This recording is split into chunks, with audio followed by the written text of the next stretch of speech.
Welcome to the shadow frequency, where the veil between this world and the next grows thin, and the things that whisper in the dark are given voice. From the cryptic candlelit studios, deep in the Indiana forests, your host, Matt Wilson, and his spectral producer, Juniper Ravenwood, unearth the forbidden, the forgotten, and the fearsome. So, still your heart, dim the light, and listen closely. For once you tune into the shadow frequency, you may never tune out.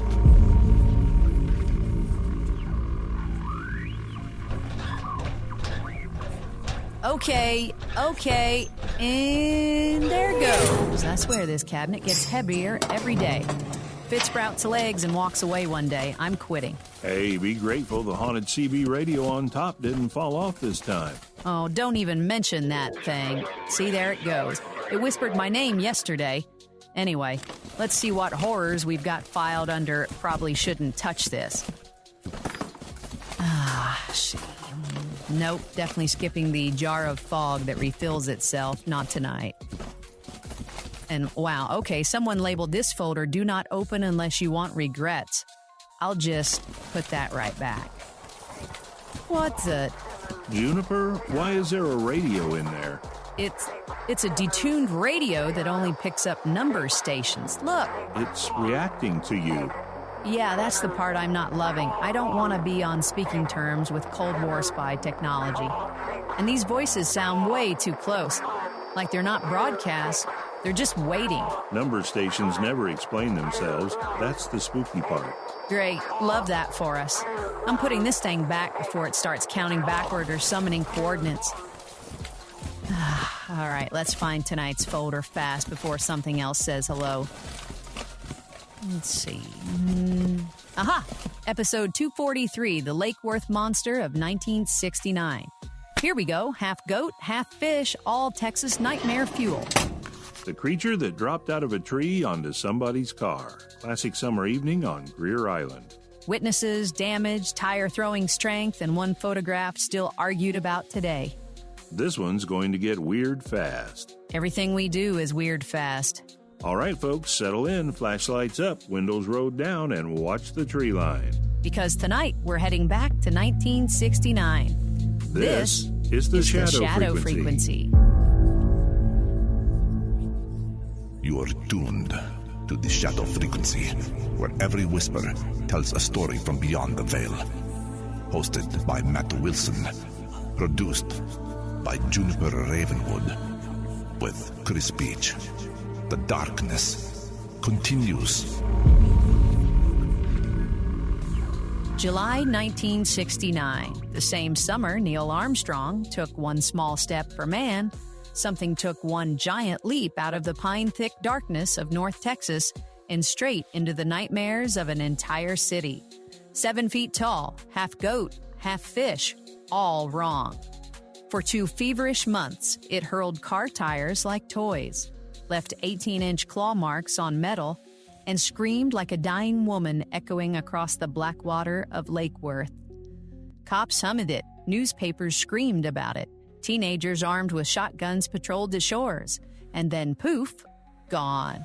Or so they said. Tonight, we're cracking open the original police files, drinking a beer brewed in its honor, and asking the question the rangers still whisper when the moon is right. What the hell was the Lake Worth monster? And why won't it stay dead? Juniper, you absolute ghoul. You went digging through the file cabinet again, didn't you? Yeah. Well, I can smell the mildew from here. All right, listeners, lock your doors, kill the porch light, and come with me back to the summer when Fort Worth lost its damn mind. I'll be right here in the booth next door, headphones on, lights low, probably regretting every life choice that brought me to this story. Floor's yours, Matt.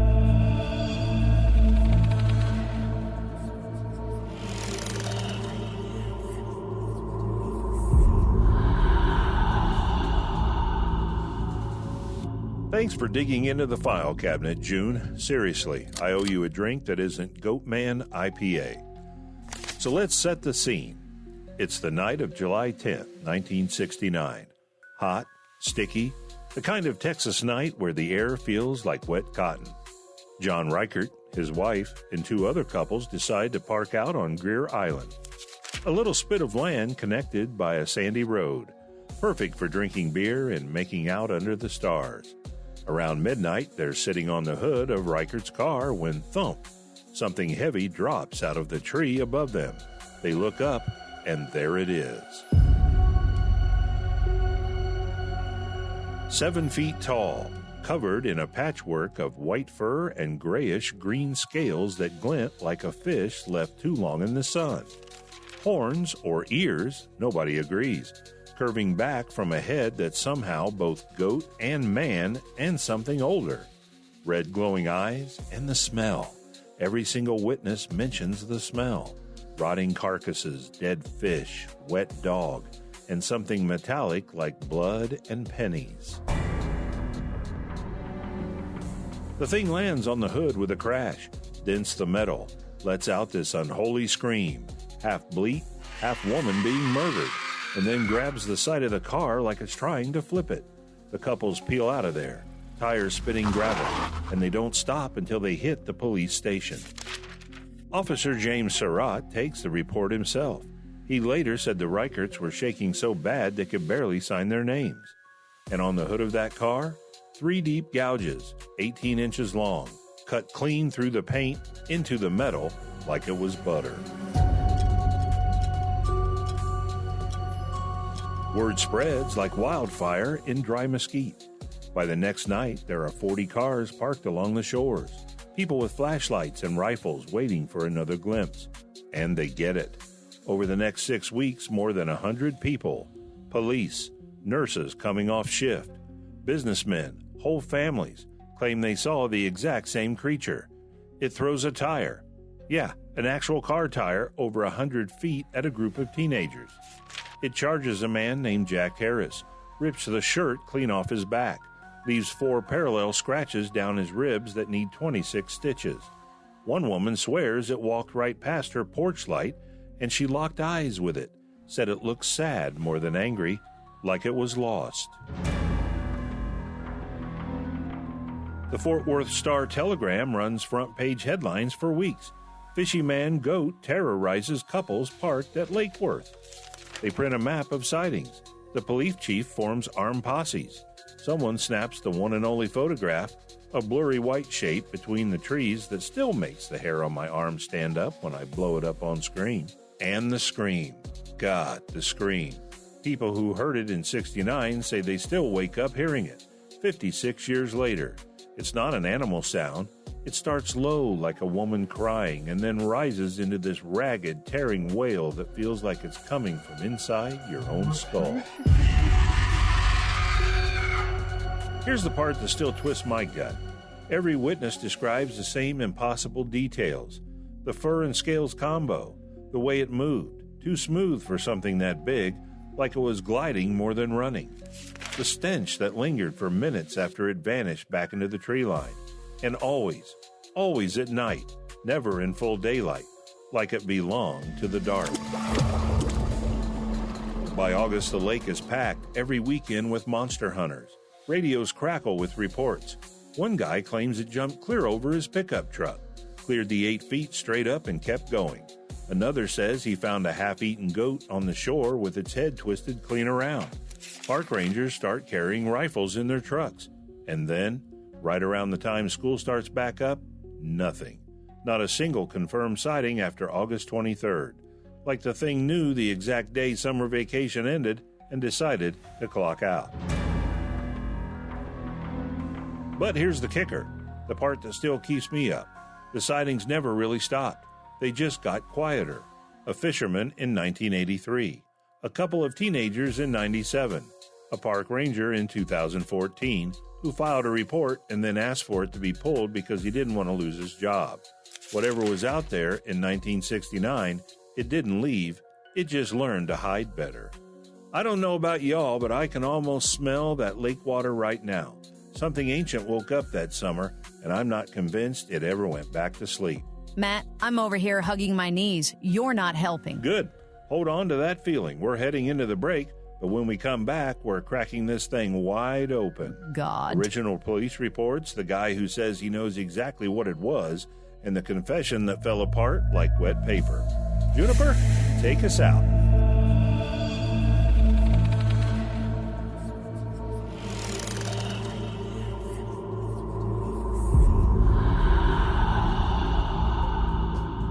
Okay, deep breaths. We're only halfway in, and I already regret every decision that led me to this booth tonight.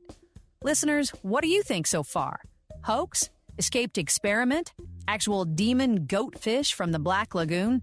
Hit us up in the mailbag because I need to know I'm not the only one jumping at shadows right now. Chris Beach has a word, then we're firing up the spectral cosmic message materializer for the mailbag, and then Matt's coming back with the second half that's going to ruin what's left of my night. Stay close. Thanks, Juniper. Hey everyone, Chris Beach here. And if you're looking for an energy drink that doesn't leave you buzzing, crashing, or questioning your life choices, let me introduce you to ASPIRE. Aspire is redefining what an energy drink should be. Instead of blasting you with massive caffeine or piles of sugar, Aspire gives you a gentle, balanced boost with just 80 milligrams of natural caffeine, sourced from premium green tea and guarana seed extract. That means no jitters, no crashes, and no sugar spikes, because there's zero sugar, 0 calories, and 0 artificial additives. Just clean, light, sparkling flavor and energy that actually feels good. Perfect for mornings, long shifts, late night editing, or when you're getting ready to dive into the strange and unusual. And Shadow Frequency listeners get 20% off any product with the promo code SHADOW25 at checkout. All right, I'm feeling powered up. Back to you, Juniper. All right, time to fire up the spectral cosmic message materializer, flipping the switches. There we go. Tubes glowing, needles twitching. Let's see what the void coughs up tonight. Here's something sliding out of the static like a Polaroid developing in real time. Retrieved from the void. All right, let's crack it open here.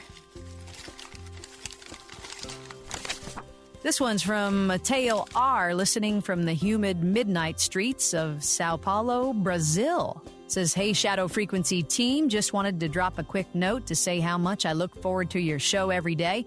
My name's Mateo R. I'm out here in Brazil. Yes, the paranormal is alive and well in South America, too. I usually listen on Spotify around 11 p.m. to 1 a.m. while I'm doing my nightly walk through the neighborhood. It's hot as hell here most of the time, so once the sun goes down and the streets quiet down, I throw in my earbuds, hit play on the newest episode, and let you guys guide me through the dark. Something about hearing your voices mixed with distant traffic and the occasional stray dog barking makes the cryptid episodes hit even harder. I'm absolutely hooked on your deep dives in the South American folklore. The Chupacabra had me looking over my shoulder the whole time. But honestly, anything involving skinwalkers, forest entities, or those super unsettling national park disappearances keeps me coming back. The latest one on me, stairs in the woods phenomenon, I haven't been the same since. Anyway, just wanted to say thanks for keeping me company on these midnight strolls and for never being afraid to go full weird. You've turned my morning cardio routine into something I actually get excited about. Keep peering through the static. Mateo R. listening from the shadows of Sao Paulo. Aw. Mateo, my man, first off, thank you. Second, please be careful walking alone at 1 a.m. with us in your ears. The Chupacabra episode already has a body count of sleep paralysis incidents. I swear. Next time you hear a stray dog bark a little too rhythmically, just power walk, okay? We adore you. Keep peering through the static, brother. Reminder, slide into our DMs or shoot us smoke signals at shadowpodcast@protonmail.com. All right, Matt, your turn. Ruin the rest of my evening. You are tuned to the Shadow Frequency, where every whisper tells a story from beyond the veil. The darkness continues. Juniper, one thing I'm well known for is ruining a woman's evening. Mateo, stay safe out there, King. Okay, deep breath. Let's go back to Lake Worth. But this time, we're turning over some rocks people would rather leave alone. Alan Plaster, the guy who took the only known photograph in 1969, he's in his late 70s now, still sharp, still smells faintly of the same Copenhagen snuff he chewed the night he snapped the picture. He said flat out, "I don't know what I saw, but I know what I photographed. That ain't no kid in a costume." We also pulled the original Fort Worth PD reports, 43 separate incident sheets from July 10th to August 23rd. Every single one logged as unknown animal or possible dangerous primate. Not a single officer wrote the word hoax in 1969. Not one. Then there's the tire. The actual tire that got thrown at Charles Buchanan and his friends. It's a bias ply from a 66 Chevy truck, over 100 pounds. Buchanan says the creature picked it up with one hand and chucked it like a frisbee. The tire is still in the Fort Worth Museum of Science and History. You can go stand next to it. No way a human being hurls that thing 40 yards uphill in the dark. Now here's where I have to do the thing I hate doing. One moment of daylight in the nightmare. In 2005, a guy named Brian Gordon comes forward and says the whole thing was him and his high school buddies in a gorilla suit with aquarium scales glued on and road flare eyes. He even demonstrated for a local news crew. Case closed, right? Except the demonstration looks ridiculous. The suit's too small, the scales fall off if you breathe on them, and when they try to throw a tire, it goes maybe 10 feet and nearly breaks the kid's back. Then 2 years later, Gordon admits he made the whole confession up for attention. Says he wasn't even in Fort Worth in '69.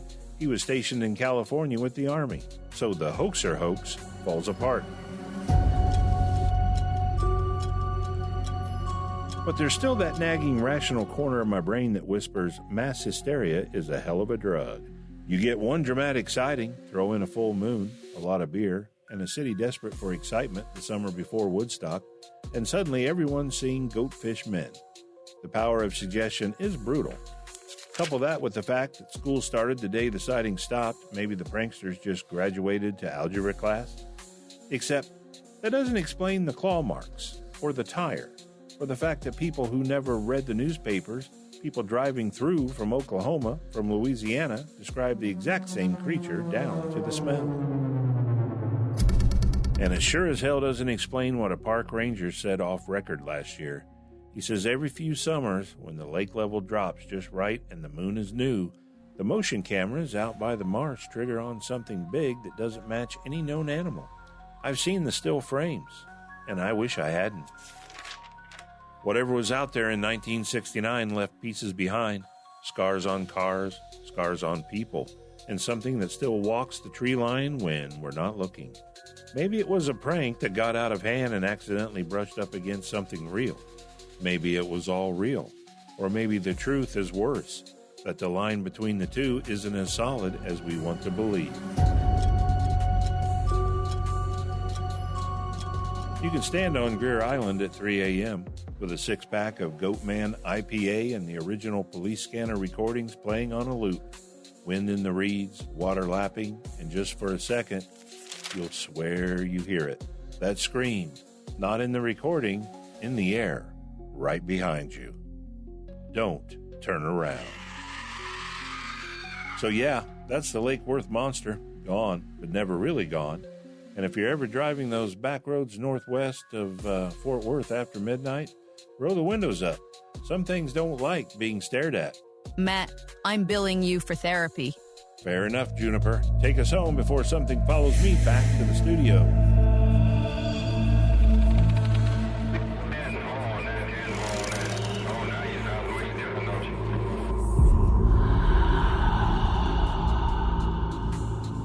Episode 243, The Lake Worth Monster of 1969. From the night something fell out of a tree and changed the city forever to the quiet sightings that still trickle in like ghosts refusing to clock out. Thank you for walking the dark with us tonight. If you've got a story, your own brush with the goat man, or anything that goes bump in your night, slide it the Shadow Podcast to protonmail.com. Find us on our website, shadowfrequencypodcast.com, and of course, all the podcast directories, Facebook, YouTube, TikTok, Rumble, all that stuff. Next time, we're heading somewhere even colder and lonelier, so bring a coat and a stronger stomach. Matt, you want to say goodnight? Good night, listeners. Keep your headlights on and maybe don't park under the trees. From all of us here at the Shadow Frequency, stay strange, stay safe, and we'll see you on the other side of the static. Good night. This episode was conjured with a solemn vow to explore the unexplained while remaining bound to the truths that have been unearthed. All interpretations are speculative and offered only for your enlightenment and your entertainment.